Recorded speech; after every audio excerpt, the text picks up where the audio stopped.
San Marcos capítulo 9, versículos 33 y 34. El propósito del mensaje de esta tarde, queridos jóvenes, es mostrarles la inmensa capacidad que Dios tiene para amar y perdonar. Y como consecuencia de esto, inspirar en cada corazón el deseo de amar al Señor Jesús con todas sus fuerzas. Vamos a leer el texto, San Marcos capítulo 9, versículos 33 y 34. Llegaron a Capernaum, y estando Cristo en casa, preguntóles, ¿qué estaban discutiendo cuando veníamos por el camino? ¿Qué estaban discutiendo cuando veníamos por el camino? Mas ellos quedaron callados, porque por el camino habían discutido entre sí cuál de ellos sería el mayor. Vamos a hablar esta tarde del tema del perdón. Alguien podrá decir esta tarde aquí, no estoy interesado en el tema del perdón. Tal vez conscientemente no, pero inconscientemente con toda certeza. Hace unos meses atrás estaba procurando mucho dinero. Decidimos realizar en San Pablo una campaña evangelística. Predicaríamos durante 10 noches para 30,000 personas cada noche.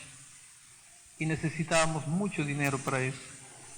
No era posible hacer una campaña evangelística de esta dimensión con 4 cajas de sonido como están aquí. Precisábamos toneladas de equipo y eso costaba mucho dinero. Contratamos la mejor empresa de sonorización del Brasil. El ingeniero que sonoriza los shows de Roberto Carlos, uno de los grandes cantores brasileños.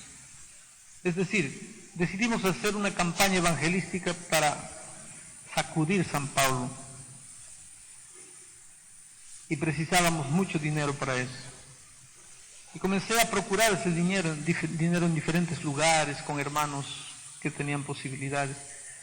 Y hay una hermana de nuestra iglesia que es secretaria ejecutiva en una grande empresa en San Pablo. Y parece que ella quiso ayudarme y habló con el dueño de la empresa. No es una empresa, es un grupo de empresas, un grupo empresarial. Y él le dijo, yo quiero hablar con ese pastor. Y fue así que él marcó un encuentro conmigo en uno de los restaurantes de más lujos de San Pablo. Si algún día tienen la oportunidad de visitar Brasil y llegan a San Pablo, pregunten dónde queda el Terrazzo Italia. El Terrazzo Italia es un restaurante que queda en un edificio alto, de donde se ve toda la ciudad de San Pablo. Es un restaurante de mucho lujo. Él estaba esperándome ahí. Nos sentamos frente a frente. Y él me comenzó a contar su vida. Y dice, pastor, yo no fui rico la vida toda. Nací pobre. Yo me hice rico, trabajando, luchando. Pero estoy viejo ya. Y mire, tengo hijos adultos. Soy dueño de un grupo empresarial que cada día crece y crece y crece más. Tengo hijos adultos. Generalmente los hijos de personas ricas se entregan a una vida de ociosidad, de vicios, de drogas, pero gracias a Dios yo, nada de eso. Tengo hijos adultos, todos casados con buenas mujeres, todos profesionales, cada uno dirigiendo una de las empresas del grupo empresarial que formé. Pastor, tengo dinero, conozco el mundo todo, puedo comprar lo que quiero, puedo viajar a donde quiero. Si en este momento quiero ir para Tokio, en el Japón, no necesito comprar un pasaje de avión. Yo llamo mi propio avión con mi propio piloto para llevarme a donde quiero. Pastor, yo sé que usted está necesitando dinero y yo estoy dispuesto a ayudarlo. Pero yo lo llamé aquí porque quiero que me responda una pregunta. ¿Por qué yo no soy feliz? A veces me acuesto en mi cama en la noche y siento que falta alguna cosa. Como si yo le debiese a alguien alguna cosa. Pero yo estoy en paz con todos. Yo no le debo nada a nadie. Yo no le hice mal a nadie. Pero hay una permanente sensación de culpa en mi vida. Hay un vacío interior. Cuando no tenía dinero pensaba que lo que faltaba era dinero. Trabajé como loco y ahora tengo todo el dinero que quiero. Pero el vacío continúa ahí. Un día pensé, lo que está faltando es una casa. Pero yo tengo casas y apartamentos en las grandes capitales del Brasil y del mundo. Y el vacío continúa en mi vida. Pensé, ya sé, lo que me falta es conocer el mundo. Y entonces salí, viajé y conocí todo el mundo. Cuando volví a casa y me acosté, el vacío estaba ahí. Un permanente sentimiento de culpa, como si yo le hubiera hecho algo a alguna persona, pero yo no recuerdo que le hice mal a nadie. Pastor, yo tengo todo para ser feliz, pero no soy feliz. Por favor, quiero que me responda, ¿qué cosa está faltando en mi vida? Pero le pido un favor, 2 cosas. No me pida que me haga miembro de su iglesia, ni me hable de Jesús. Dígame lo que me está faltando, pero no quiero saber nada de su iglesia, ni de Jesús. Yo quedé mudo, ¿qué podía decir? Yo le dije, ¿usted sabe quién soy yo? Sí, usted es un pastor. ¿Y qué quiere que le diga a un pastor si usted le prohíbe hablar de Jesús? Y él se llenó de ira y me dice, ¿usted solo sabe hablar de Jesús? ¿No tiene otra cosa para hablar? Y yo le dije a ese hombre, ¿sabe lo que está faltando en su vida? Es Cristo. Usted puede decir lo que quiera. Y le digo una cosa más. De cierta manera, usted porque tiene dinero se acostumbró a comprar todo. Usted quiere comprar el perdón de Dios. Usted me habló varias veces el sentimiento de culpa, como si le hubiera hecho a alguien, alguna cosa a alguien. Usted le hizo muchas cosas a Dios. Hay un sentimiento de culpa inconsciente que usted trae en su vida. Y de cierta manera usted quiere ayudarme en este programa que voy a hacer porque quiere comprar el perdón. Pero el perdón no lo doy yo. El perdón viene de Dios. No viene del pastor ni del padre. Hermanos, perdón. El sentimiento de culpa es una cosa terrible. Atormenta, destruye, aniquila.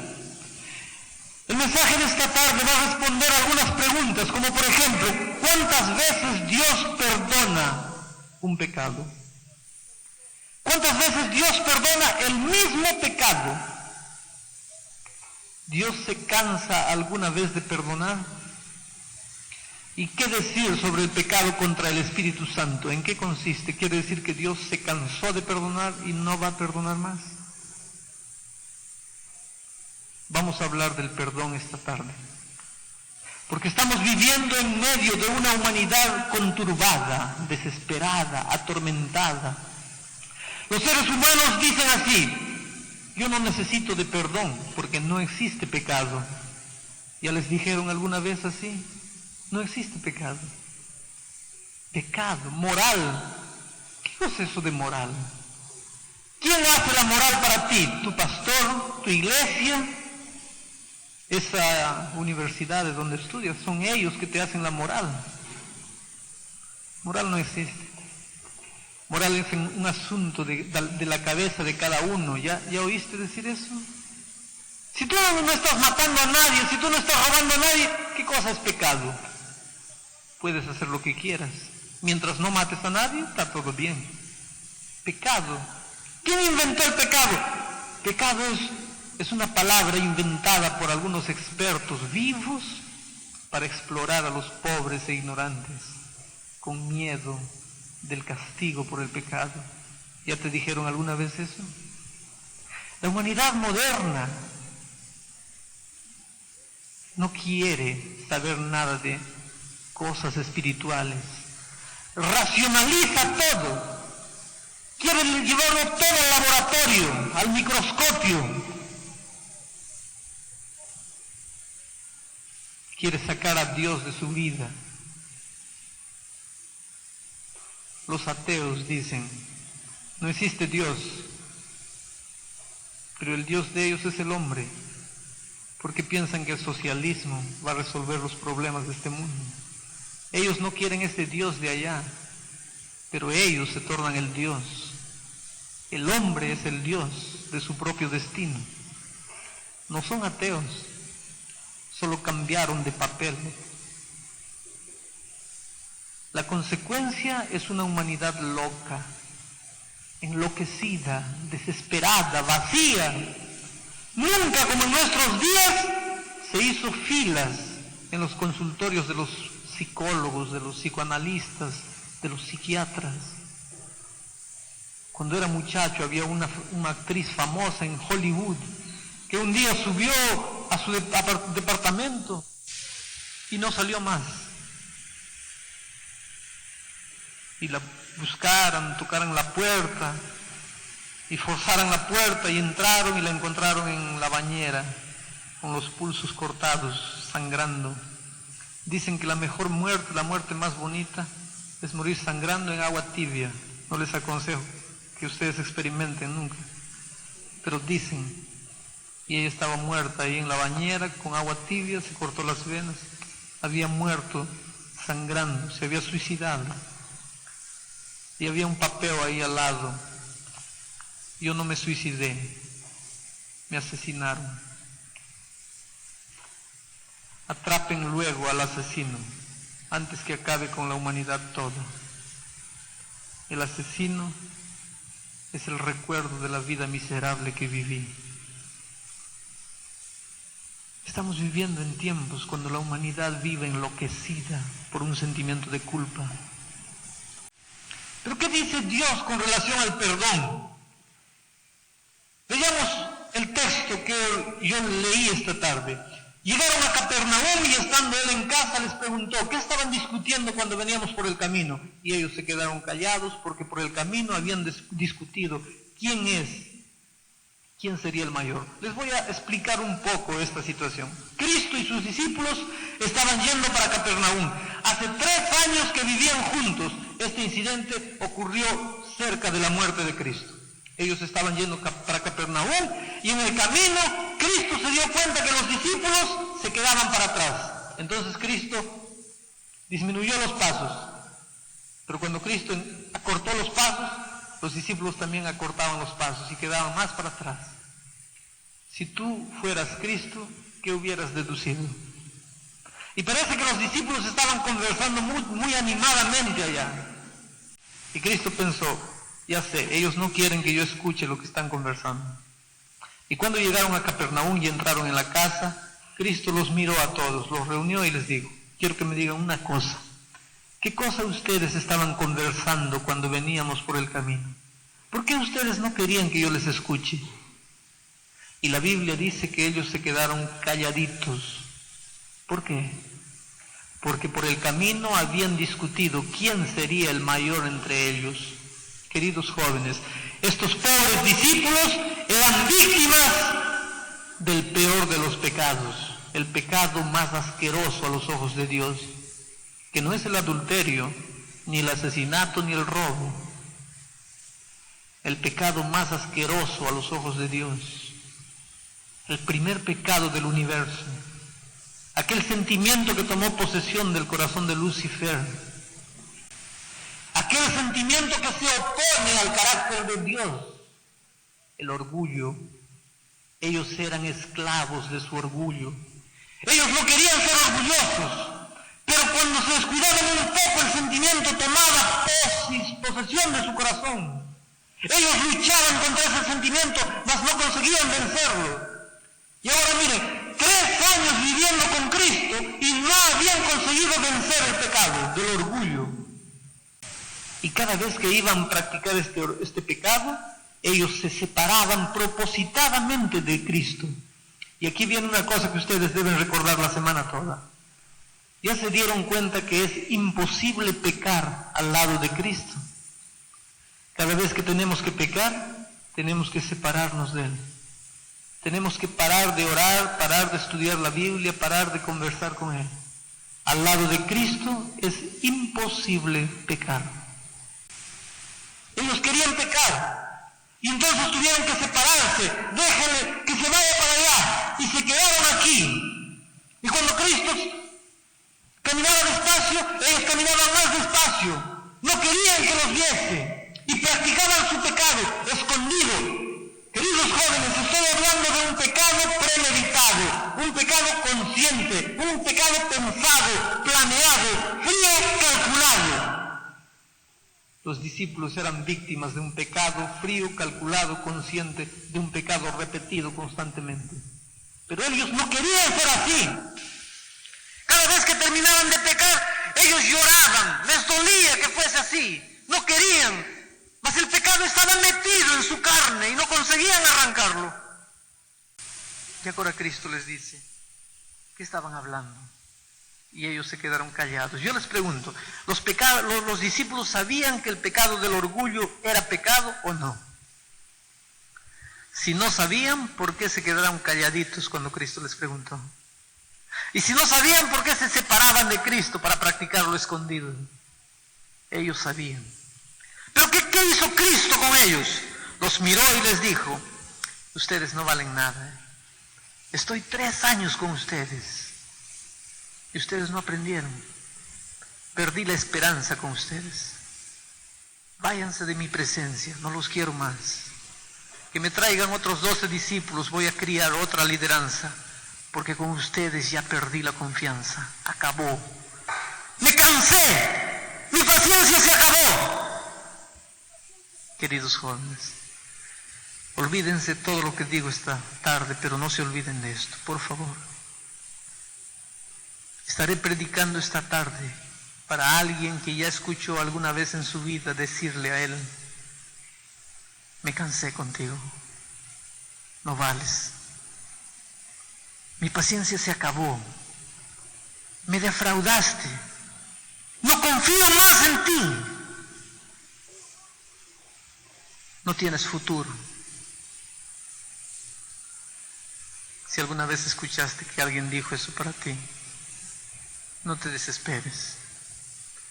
Es posible que en este mundo nuestros padres, amándonos como nos aman, se cansen y pierdan la esperanza con nosotros.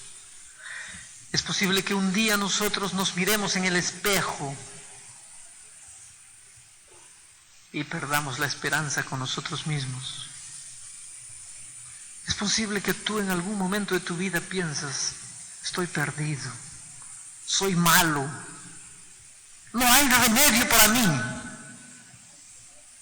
Pero por favor, para los hombres puede ser un caso sin esperanza, pero no para Dios.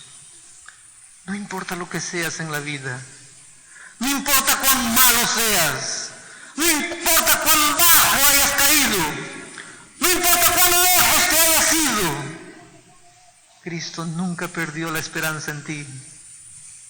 Un día tal vez el colegio puede expulsarte,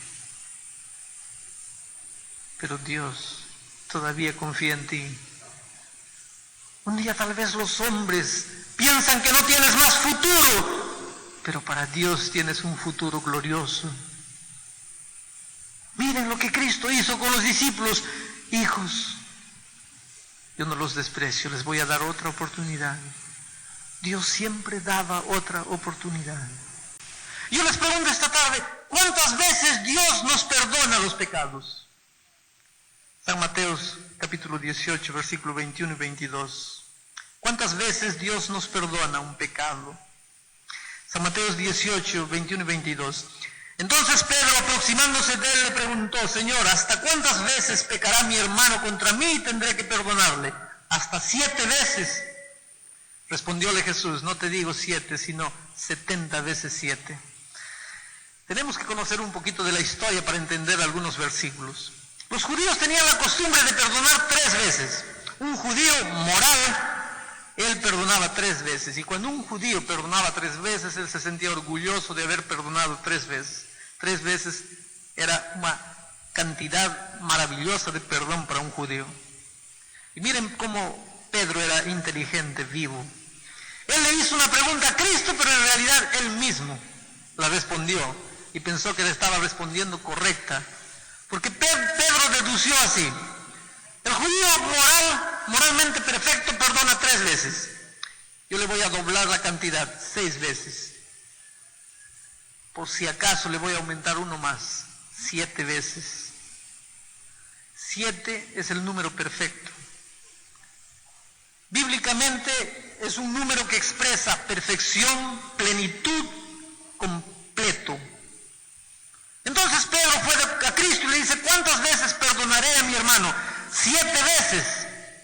Y lo que Pedro esperaba es que Cristo lo abrazase y le dijese: felicitaciones, hijo. Ese es exactamente 7 veces. Pero Pedro quedó chasqueado cuando escuchó la respuesta de Cristo. Cristo le dijo: no 7, sino que 70 veces 7. ¿Qué quiere decir esto? Que en este momento tenemos que comprar una libreta de apuntes y comenzar a apuntar cuántas veces nuestro hermano nos ofende y cuántas veces lo perdonamos.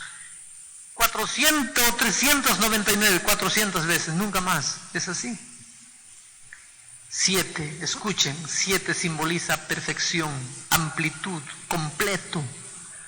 70 veces 7 es la intensificación del número 7. Lo que Cristo estaba queriendo decir es: hijo, si tu hermano peca contra ti, tienes que perdonarlo infinita cantidad, sin límite. 1 millón, 5 millones, 10 millones, todas las veces que él viene pidiéndote perdón, tienes que perdonarle. Ahora, yo les pregunto esta tarde: ¿ustedes creen que Cristo tendría coraje de pedirnos a nosotros que perdonemos a nuestro hermano sin límite si Él no estuviese dispuesto a perdonarnos a nosotros sin límite? Entonces les pregunto: ¿cuántas veces Dios nos perdona? ¿7 veces? ¿490 veces? ¿1 millón de veces? Ah, tú dirás: ya sé, pastor, Él me perdona infinitas veces, pero si hoy día hago un pecado, a mañana otro pecado diferente, después de mañana otro pecado diferente, pero el mismo pecado, Él va a me perdonar el mismo pecado, toda la vida el mismo pecado. Entonces vamos a ver qué dice la Biblia. San Lucas capítulo 17 versículos 3 y 4. Miren, San Lucas 17, 3 y 4. Tened cuidado de vosotros mismos. Si tu hermano peca, repréndelo. Y si él se arrepiente, perdónale. A pesar que él peque 7 veces contra ti, el mismo día, 7 veces viene donde ti diciéndote: perdóname, tú tendrás que perdonarle. Esta es otra cosa que tenemos que entender. Si tu hermano te ofende 7 veces por el mismo motivo, en el mismo día, y las 7 veces viene donde ti y te dice: perdóname, tú tendrás que perdonarle. Pero para entender les voy a ilustrar lo que estoy diciendo. Para entender lo que quiere decir perdonar a mi hermano 7 veces el mismo día, voy a ilustrar esto que estoy diciendo. Supongamos que tú tienes un carro último modelo, un Mercedes-Benz, último modelo, recién salido de la fábrica. Está ahí a frente de tu casa un domingo de mañana. Tú tienes un vecino pobre que tiene un Zapito del año 58, todo achatado. Tú estás ahí el domingo con tu carro enfrente de la casa leyendo tu periódico y de repente a eso de las 9 de la mañana escuchas un ruido, el ruido de un choque de carro. y tú imaginas lo que sucedió y sales desesperado para ver. Y efectivamente, es lo que tú pensabas. Chocaron tu Mercedes último modelo. El hijo de tu vecino, que tiene 13 años, está queriendo aprender a manejar, agarró el carro del papá y te chocó el Mercedes-Benz. Ahora viene el papá o el vecino ahí. Vecino, por favor, me perdone. Le prometo que nunca más, por favor, discúlpeme. Como tú eres un buen cristiano, lo perdonas. Te vuelves para la casa y continúas leyendo tu periódico. Y de repente a las 10 de la mañana nuevamente escuchas aquel ruido. Sales corriendo para ver. Y el hijo de tu vecino chocó tu Mercedes por el otro lado. Y ahora quedas nervioso. Pero el vecino sale, por favor vecino, perdóneme. Y como tú eres un buen cristiano, le perdonas. Y así ocurre la tercera, la cuarta, la quinta, la sexta vez. Allá por las 5 de la tarde, estás tomando tu lonche, cuando de repente escuchas por la 7ª vez el mismo día el ruido que ya es muy conocido para ti. Sales corriendo para ver y el hijo de tu vecino chocó tu Mercedes-Benz por otro lado, la 7ª vez. Y ahora tu vecino, todo rojo de vergüenza, te dice: vecino, ya no sé dónde meter la cara, estoy avergonzado, por favor, perdóneme. ¿Qué harías tú? Yo le perdonaría, pero le diría así: oye vecino, por favor, amarre a su hijo, haga alguna cosa con él, porque no puede continuar esta situación así. Ustedes no entienden lo que Cristo está diciéndonos. Si tu hermano peca contra ti 7 veces el mismo día por la misma cosa y viene y te dice perdóname, tú tendrás que perdonarlo. Ahora yo les pregunto, ¿Cristo tendría coraje de darnos una tarea que Él no está dispuesto a cumplir? Es decir, Él te dice que tú le perdones a tu hermano 7 veces el mismo día en el mismo pecado. Pero Él no está dispuesto a perdonarte a ti 7 veces el mismo día por el mismo pecado. ¿Tú crees que Cristo haría eso? Y ahora te pregunto, ¿cuándo fue la última vez que tú le pediste a Dios perdón 7 veces el mismo día por el mismo pecado? El perdón y el amor de Dios son infinitos, pero algunos se asustan cuando predicamos esto. Pastor, mucho cuidado, porque los jóvenes van a comenzar ahora a pecar a diestra y a siniestra. Porque, qué bonito, qué mensaje maravilloso.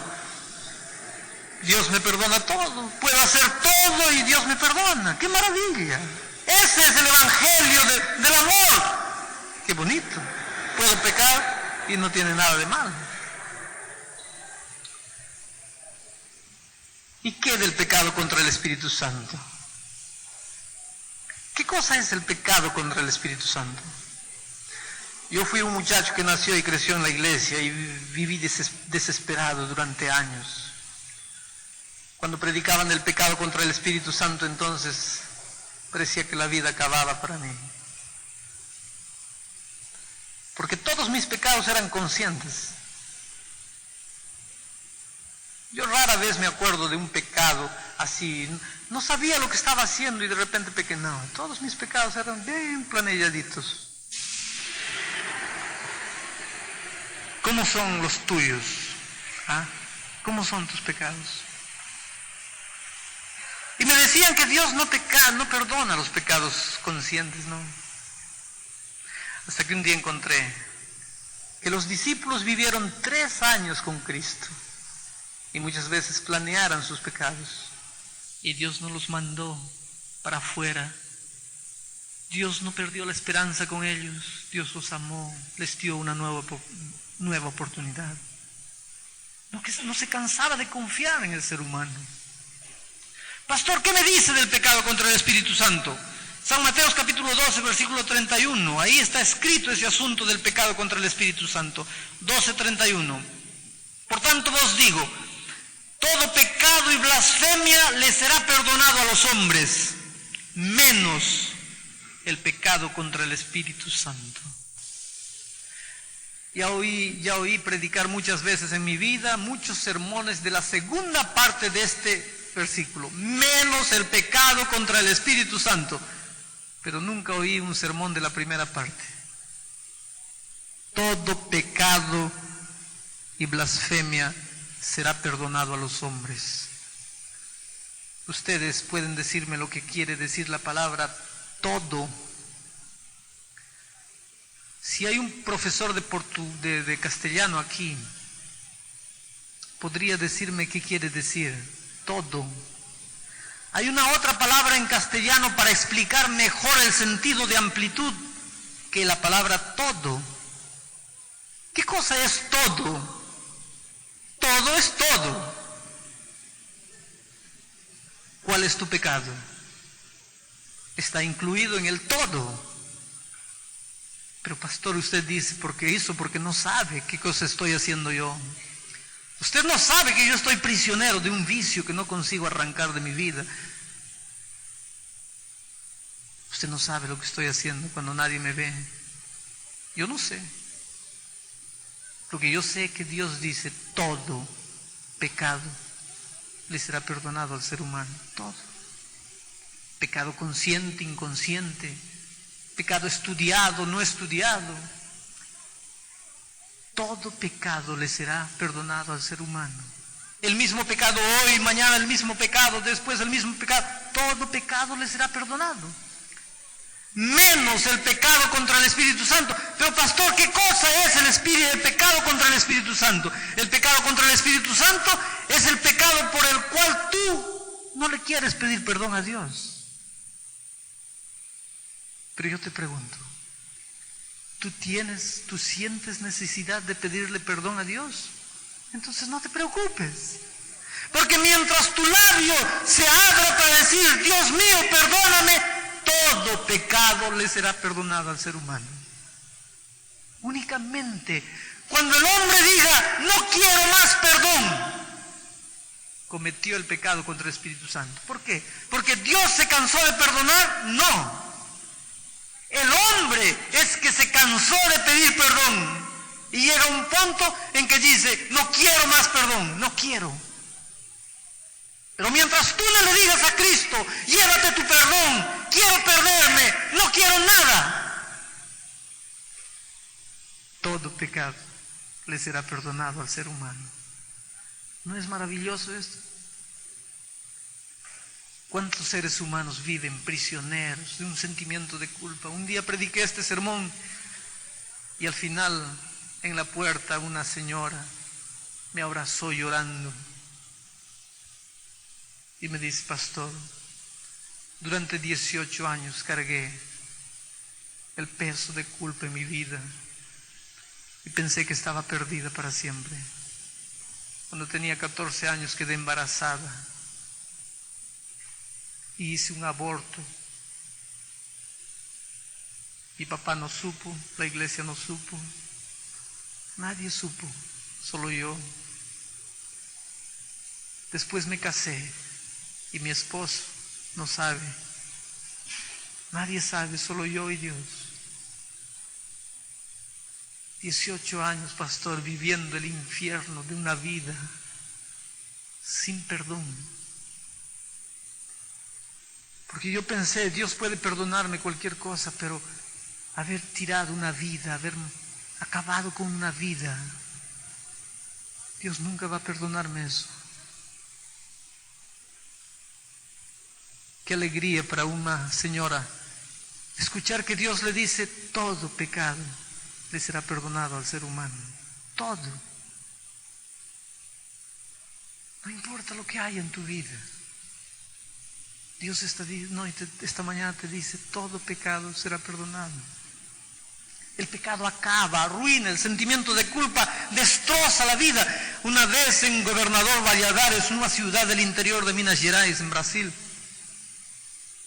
conocí una hermana misionera, dinámica, ganaba almas, bautizaba muchas almas cada año.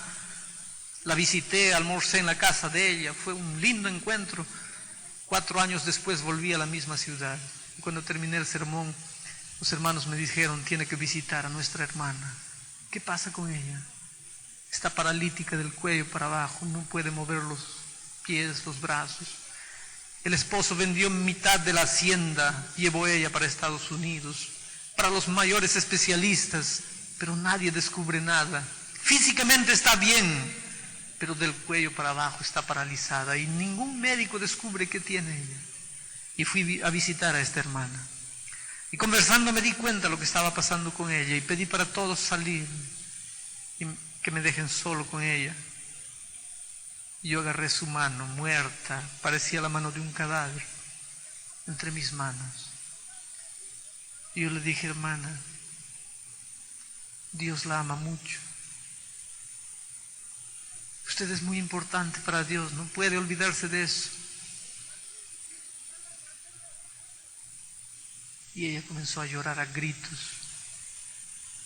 Y dice, pastor, Dios no puede perdonarme. Él nunca me va a perdonar. Yo cometí adulterio y nadie sabe. Pastor, yo fui un mal líder de la iglesia, ¿cómo pude hacer eso? Puede existir perdón para todos, menos para mí. Dios no puede perdonarme porque yo tenía la luz. Yo era consciente de lo que estaba haciendo. Yo merezco morir. Pero como Dios no le tiraba la vida, ella inconscientemente se acabó con la vida. El peso de culpa fue tan grande que ella murió en su cuerpo. Y no solo no moría en la cabeza, porque eso ya dependía de Dios. Años y años cargando el peso de la culpa. Y le dije, hermana, ¿qué puedo hacer para convencerla de que Dios la ama y la perdona? Queridos jóvenes, cada uno de ustedes es muy importante para Dios. Nunca se olviden de eso. Tú donde estás allí, puedes tener en tu corazón sentimientos de revolta, puedes sentirte incomprendido, puedes sentirte, a veces sentir sentimientos de odio, puedes sentirte infeliz, desdichado, triste, fracasado. Pero tú eres la cosa más linda que Dios tiene en este mundo. No puedes olvidarte de eso nunca. Algunos hermanos en Brasil quedan preocupados cuando digo eso. Un día un hermano, un anciano de iglesia me dice, pastor, usted no puede predicar así a los jóvenes. Dios les perdona todo, porque de aquí a poco va a aparecer una generación de jóvenes pecando, haciendo lo que quieren, porque Dios les perdona todo. Usted tiene que decir que Dios castiga los pecados, que Dios es un Dios santo y que no acepta el pecador en su presencia. Usted tiene que decir que un día el juicio vendrá y ellos serán consumidos si no viven vidas íntegras. Qué concepto equivocado. Qué concepto equivocado. Por miedo se puede obedecer, pero obediencia por miedo para Dios no vale nada. Pero cuando tú comprendas lo que Dios es para ti, cuando tú comprendas cómo Él te ama, no te quedará otro camino sino apasionarte por Cristo y servirlo por amor. Termino el mensaje de esta tarde contando una experiencia muy interesante. Hace 10 años atrás, en Minas Gerais, no Brasil, organicé un campamento para jóvenes. Y los colegas pastores vinieron y me dijeron, pastor, no debe llevar ese muchacho allá. Es perverso, es malcriado. Él es sucio, es inmoral. Él va a arruinar todo el campamento. Ya lo hemos expulsado de muchos campamentos. No lo lleve. Pero me pareció que si yo estaba llegando al Brasil no debía cerrarle la puerta a un joven sin conocerlo. Y lo llevé. Pero en pocos días me di cuenta que los pastores, todo lo que ellos me habían dicho con relación a él, no era nada comparado con lo que él en realidad era. Era malo. Era perverso. Teníamos una ley en el campamento. Si un muchacho comete una indisciplina, el consejero habla con él. Repite la indisciplina, el director habla con él. Repite la indisciplina, él El vicedirector primero y después el director habla con él.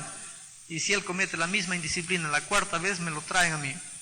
Pero era solo para decirle, estás expulsado, te vas del campamento. Y este muchacho fue, cometió la primera, la segunda, la tercera, la cuarta. Y en la noche el director vino donde mí y me dice, pastor, debe expulsar a ese muchacho. No debe permitir que él quede un minuto más aquí. Pero yo le dije, mira, vamos a dejar para mañana, porque ahora es noche, ¿cómo va a ir él para la ciudad? Vamos a dejarlo aquí, mañana de mañana yo hablo con él. Pero aquella noche, a medianoche, ese muchacho hizo una cosa tremenda. Yo acordé a medianoche con el grito de las chicas y salí para ver qué pasaba ahí. Y él se había levantado y había abierto la carpa de todas las chicas y había echado agua fría a todas las chicas. Yo salí y en medio del campamento había un muñeco grande de trapo ardiendo. Y escrito en el pecho decía así, Pastor Bullón.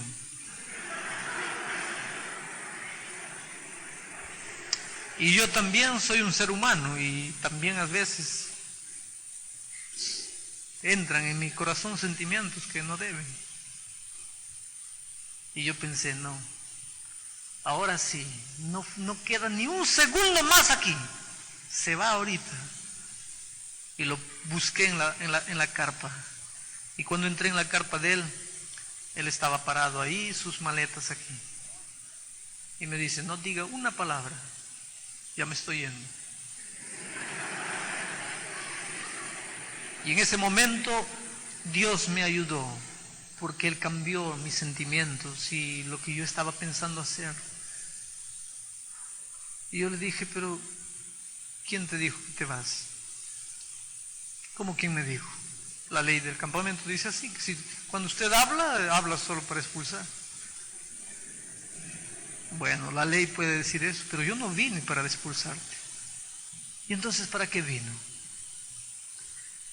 Yo vine para decirte que te amo. Él abrió los ojos grandes. ¿Qué cosa? Eso mismo. Yo confío en ti. Yo te amo, a pesar de que tú me estás quemando allá afuera.